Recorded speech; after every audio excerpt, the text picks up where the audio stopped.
সরকারি ব্রজমোহন কলেজের দর্শন বিভাগের শিক্ষার্থী সাজনিন আহমেদ সাদিয়া দাঁতের ব্যথা নিয়ে 2 মাস আগে গিয়েছিলেন বরিশাল সদর রোডে ডাক্তার ইকবাল হোসেন আমানের চেম্বারে।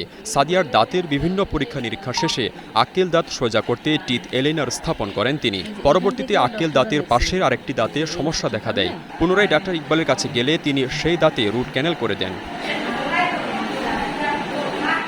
সাদিয়া জানান, রুট ক্যানেলের পর থেকে চিকিৎসকের দেয়া ওষুধ সেবনের পরেই শারীরিক অবস্থার অবনতি ঘটে। ঝলসে যায় পুরো শরীর, অবশ হয়ে যায় হাত পা। এই ওষুধটা যখন দিচ্ছে দেওয়ার পর আমি ওনাকে বলছিলাম যে আমার এই ওষুধে অনেক সমস্যা হইতেছে, এই ওষুধের সমস্যা হইতেছে, আমি কি এটা বাদ দিব কিনা, যে মাথা প্রচণ্ড ঘুরাইতেছে, অনেক ঘুম আসতেছে, মানে এক কথায় মানে শরীর পুরো আমার শেষ অবস্থা, এরকম বলছিলাম ওনাকে। তুমি বলতে তাদের তো সমস্যা নাই, কন্টিনিউ করো, কন্টিনিউ করলে ঠিক হয়ে যাবে।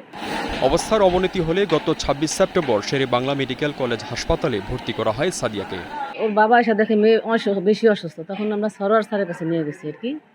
সরোয়ার স্যারের কাছে নেওয়া যাওয়ার পরে উনি সাথে সাথে বলছে মানে তার মুখ অন্ধকার হয়ে গেছে, মেয়ে তো অবস্থা বেশি ভালো না, আপনারা ওরে তাড়াতাড়ি ইমিডিয়েটলি নিয়ে যান ইয়েতে মেডিকেলে।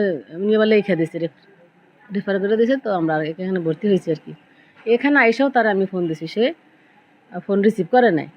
বিশেষজ্ঞ চিকিৎসক বলছেন, সাদিয়া স্টিভেন জনসন সিন্ড্রোম রোগে আক্রান্ত হয়েছেন, যা ভুল ওষুধের প্রতিক্রিয়া থেকে হয়ে থাকে। যে একটা ঔষধের রিয়াকশনে এরকম একটা সমস্যা হইতে পারে।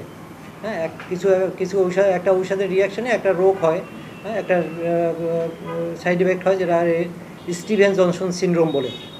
আমার কাছে মনে হয়েছে যে এটা স্টিভেন জনসন সিন্ড্রোম হইতে পারে। সাদিয়ার শারীরিক অবস্থার খবর ছড়িয়ে পড়লে সদর রোডের চেম্বার বন্ধ রেখেছেন অভিযুক্ত চিকিৎসক ইকবাল হোসেন আমান। বারবার যোগাযোগের চেষ্টা করেও পাওয়া যায়নি তাকে। Desk report, star news.